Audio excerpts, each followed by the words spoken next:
Hey, what's going on, guys, and welcome back to another episode in my Football Manager series. This is episode number 12, and today we are returning with two big games with Hull as we play host to Chelsea and Spurs. Before we play those games, though, going to show you how Hull have been getting on camera, and also one player that might be leaving in the January transfer window as well. So, of course, in the last episode, you saw our two very eventful games at home against Burnley and Brighton, where we drew the first one 3-3 and then beat Brighton by 4-2. Following that, I played several games off camera, and our form, as you can see, has been quite inconsistent. We started off our run off camera with a 3-0 defeat away at Goodison Park, where Everton brushed us aside pretty comfortably, even with 10 men after they were dismissed to 10 men in the second half. But then we responded with a 1-0 victory over newly promoted Reading, so that was a good way to bounce back. But following that, a 4-game streak without a win, first with a 1-1 draw at home to Bournemouth, and then 3 defeats in a row. First away at Arsenal, 3-0 away at the Emirates, then a 2-0 defeat away at Old Trafford against United, and then a 1-0 defeat at home to Watford. But after that run of 4 without a win and 3 defeats on the trot, we somehow beat Leicester by 6-2 in one of the wins of the series, if not the win of the series. Fernandes bagged a brace in that game, and we were just on fire. I've never seen anything like it, man. We had an unbelievable performance, did ship 2 goals, and of course did trail early in the game as well. As you can see, Charlie also hit the first of 8 goals in the game, but we won it 6-2. What a result, and what a massive win that was. And then we beat Stoke as well, 1-0 away at the Bet365 Stadium, with Abel Hernandez scoring a stoppage time penalty. So that was fantastic. But after that, 2 games without a win. First away at St James's Park, a 2-1 defeat to Newcastle, and then a 1-1 draw at St Mary's against Southampton, which leaves us right now in 11th place in the Premier League with 6 wins, 7 defeats and 3 draws from 16 games, 21 points accumulated, 24 goals scored, very impressive, but 30 conceded. That's the real concern. However, as we approach the halfway point of the season, we are currently 9 points off the drop zone right now. We are doing far better than we were at this stage last season, and I got to say, we are surpassing all expectations, and it's been a very encouraging and a very positive first half of the season. Loving it.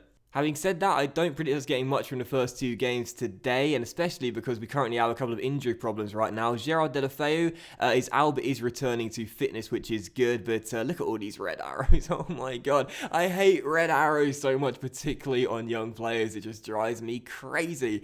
But yeah, Deulofeu with a slight injury, as you can see. It's probably to be expected, really, due to the fact that he has very, very low stamina. We should expect this guy's going to have quite a few injury problems throughout his time here at the Stadium. He's out right now. But I guess the main problem we have is that Abel Hernandez, our top scorer this season as well as last year with 9 goals in 15 games, is currently out right now with a broken toe and is going to be out for around 2 months. This is a big blow for us, man, because it's just like this guy saved our season last year, and to know that he's going to be out now until about, well, February time, that's just a major blow for us. So yeah, very frustrating to know Hernandez is out right now. We'll have to soldier on without him, and even Borja Baston too has been in the wars of late and is not fully fit to play today, so Seth Roach will start up top in a game where, as you can see, our tactics have changed. Of course, we were previously playing a 4-4-2. I've now switched to a 4-1-4-1, if you will. As you can see, it's the formation I sort of prefer a lot in Football Manager. This was the formation I used in one of my off-series, one of my saves I didn't do a YouTube series for with Manchester United. I just love this formation. I don't know why it's perfect for me. But right now we're playing with 1 striker up top. Seferovic is our lone striker. Of course, it would be Hernandez or Baston. So yeah, we got 2 games today anyway, and these are the instructions, and we're starting on counter, even though of late we've been starting on control. And one thing I've got to show you, I just said it at the start of the episode, didn't I? One thing I've got to show you, Michael Dawson may be leaving the club in January and going to Rangers for a very cheap fee of 72 grand. Now, Dawson, our club captain, is out of contract come the end of the year. He's been on 30 grand a week. And Dawson, I've barely played him since I've been here. He is just nowhere near good enough. And as we're investing in the future, I think it's time for Dawson to go. I love his mental stats. I really do. He's a great player to have, but we are losing money rapidly due to my negligence of the budget in the transfer window. So we need to raise as much cash as we can. If it means cutting out our captain who's on 30 grand a week, then I think it's the right thing to do. So Dawson is probably going to go. So Davis will become the official club captain. But yeah, Dawson's going to go, and that will most likely be the end of the skipper, which again, I don't think it's going to be a bad thing because he doesn't play, and on 30 grand a week, I'd rather take the money back in our wage budget. Still, this is the first game, team for the first game against Chelsea, who are right now top of the table. There we are going for this formation, as you can see. So Radkovic starts in goal, back four of Timon, Carter Vickers, Davies and Foulquier. And Dye is our defensive midfielder. In the CM area, we have Mason and Henriksen. And on the wings, we have Snodgrass and Jordan Ibe. Up top on his own, Seferovic, who scored 2 goals in the Premier League so far. Not been too bad, actually, as a free agent pickup. And on the bench, Conor Ripley, Daniel Ayala, Robertson, Odibajo, Adam Grosicki, and Borja Baston. So not expecting much from the 2 games today against 2 very tough opponents. But I'd certainly take a 1 point in each. That would be a good result in both games for me. So let's see if we can get it. Come on home. Also, I do apologise for no episode yesterday. I did say on Twitter I was aiming to get 1 episode out each day this week, but unfortunately I've been feeling a little bit sick over the past couple of days. I had a thumping headache, some problems with my bowels, which I'm certainly not going to go into detail about because that is not a good thing to discuss, especially if you guys are eating dinner or anything. And yeah, I've not been feeling too hot at all, so I apologise for no episodes yesterday, but hopefully you guys are excited for FM to be back, and I really do appreciate the amount of support in this series so far as well in the first 12 episodes. It's great, it's really good. This is a much more natural sort of series for me to commentate over, very casual, very calm, and it's good to know you guys are enjoying it as well, so thank you for the support, and we should have an episode each day from now onwards until the weekend. So basically 1 today and 1 on Thursday and Friday. Could have just said that, couldn't you? Well, still 0-0 as we go into the half. I'm not going to say anything to the lads at the break because as things stand, I would certainly take this result. Henriksen has got a slight knock, but he seems to be okay for the time being. And we're holding Chelsea right now. And considering how bad our defence is, and Chelsea right now top of the table, I must say I've been impressed with our solid efforts defensively. But here's the first highlight, and unsurprisingly, it's coming to Chelsea. Although Josh Timon has just won the ball back. Well done, the left back, as Snodgrass finds Ryan Mason. Now Ndai on the ball. Henriksen controls, loses out to Kante though, and Mason takes down Verratti. Oh, it's a straight red card. It's a straight red card for Ryan Mason. We were defending well. We were doing all right.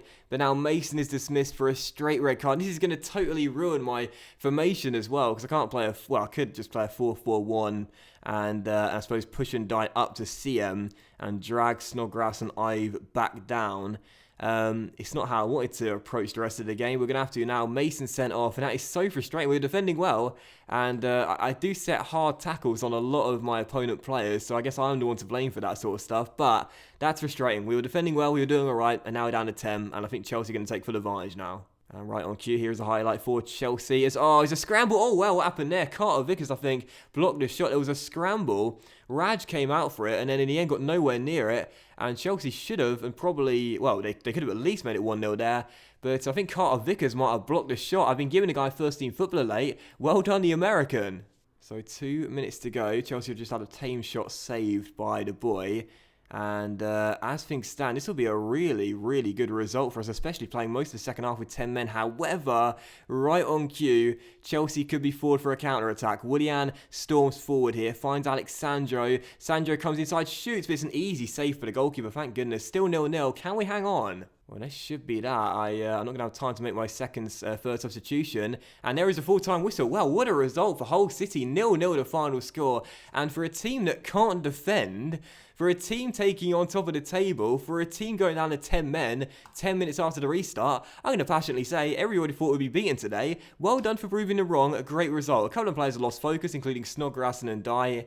But I don't care, basically. That's a brilliant result, that. 0-0, and I will take that every day of the week. That's a fantastic result against all odds. And Carter Vickers has not been that bad either. When we look at his rating over the past few games, he's started the last 7 now. I think. Has he? Well, he started quite a few games in succession anyway. And as you can see, he's averaging a rating of 6.94. He's been actually doing all right. You know, I threw him in a team. I thought we may as well. We can't stop conceding anyway. So we'll just give the guy some first team football to develop a little bit quicker. But he's actually been doing really well and performing quite well alongside Curtis Davies or Harry Maguire. So yeah, the American, who I classified as a panic buy, is actually proving a lot of people wrong. And Michael Dawson doesn't want to leave. Well, that's annoying. The following contract terms weren't acceptable. Wage, agent fee, sign-on fee, appearance fee. Yep, Michael Dawson, just like Wayne Routledge, only interested in the money. You make me sick. Okay, so we'll go with our 4-4-2 then for this game, with the instructions changing slightly and mixing the passing a bit more and not looking to retain possession as much.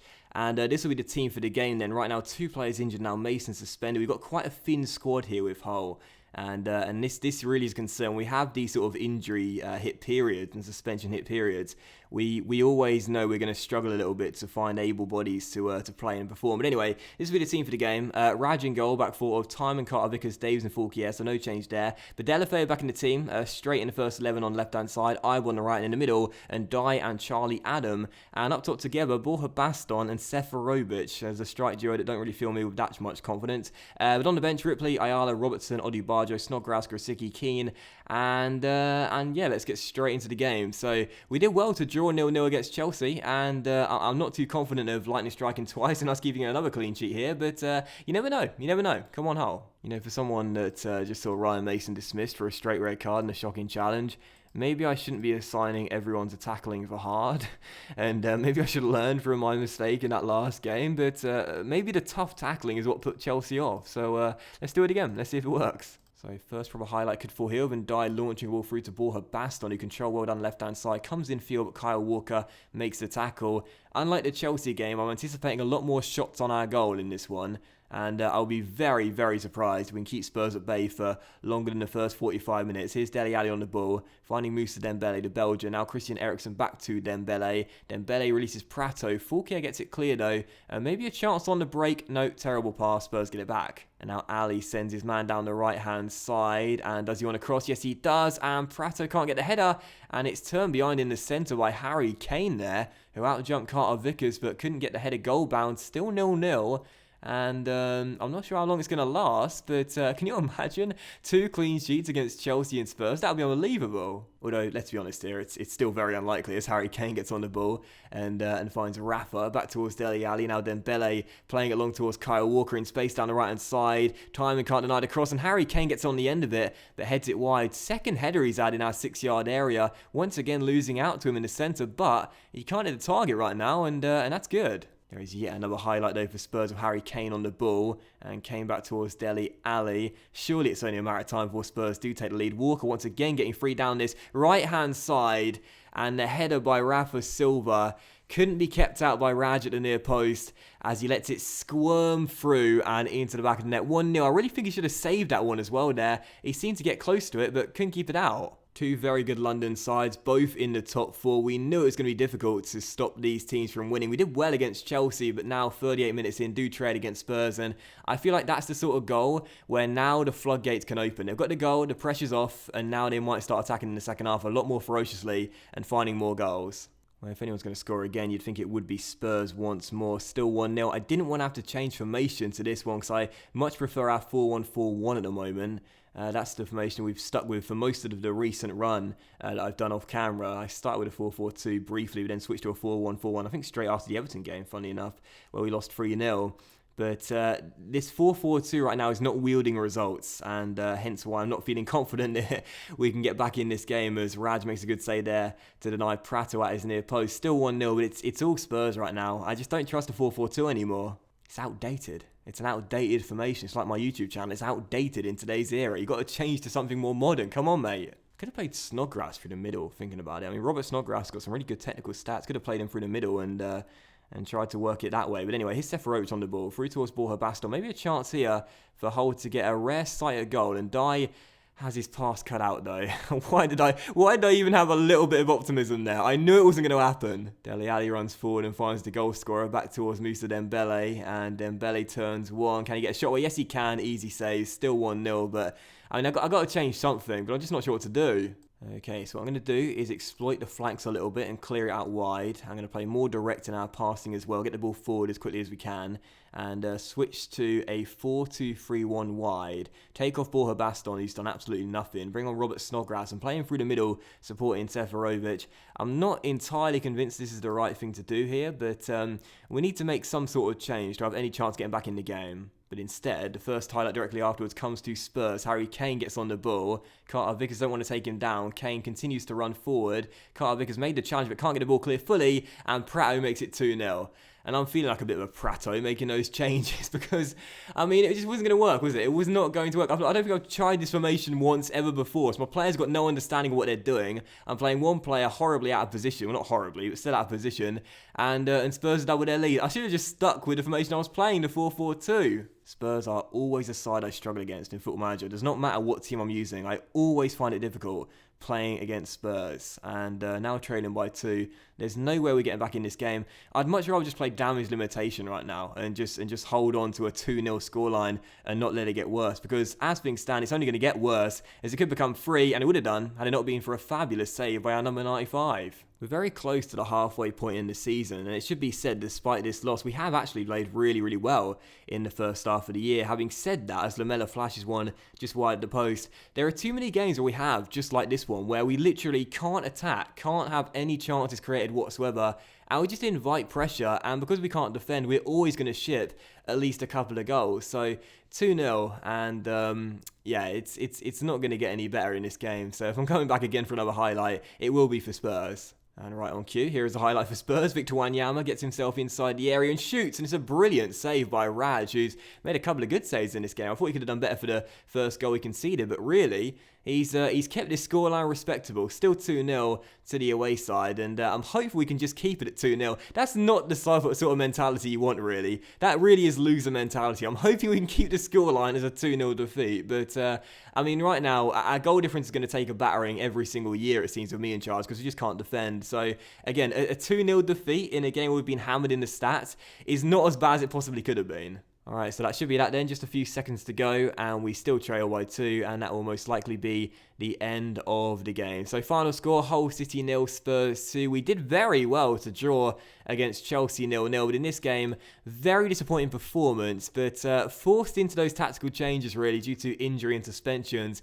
I always felt pessimistic playing that 4-4-2, which of late has not been a formation which has worked out really all season long, to be fair, apart from the very early stages of this campaign. So 2-0 the final score. We are now 1 game away from being halfway through the season, but to be fair, I'm not panicking, I'm not worrying, because as things stand right now, we are at the relegation zone by 9 points. We picked up 22 points, 6 wins, 8 defeats and 4 draws in 18, and yes, of course, we shipped 32 goals, which is really, really poor, one of the worst in the division. But we're doing better than expected. I mean, right now I was predicting we would be in the bottom 3 just like last season. Right now we're doing better than expected. There's a long way to go, of course. Still a full half of the season remaining. However, we're doing okay. And I must say, it's been better than I possibly would have thought. But it is still no wins in 4. And that's not exactly encouraging. But still, that will end today's episode of the Football Manager series, guys. So a big thank you for watching. I really hope you have enjoyed it. If you did enjoy today's episode, then please do consider leaving a like. I shall return with 2 more games with Hull City, and I might potentially play a ton of games off camera again and then come back for 2 games. Oh, that Reading game could be big, because right now both teams are above the relegation zone, but a free fall in form for both teams, and that could be a relegation 6-pointer. So I might come back for games against Reading and Arsenal, and that's directly after the January transfer window shuts as well. So if we do any business in January, you'll find out in that episode. So I'll play all these games off camera and come back for 2 games away from Open Blazki Stadium against Reading and 1 at home to Arsenal. So thank you for watching today's episode. Hope you have enjoyed it. If you have, then please do leave a like. Have a fantastic day, everyone, and I shall see you for the next episode in my Football Manager series very soon. Bye.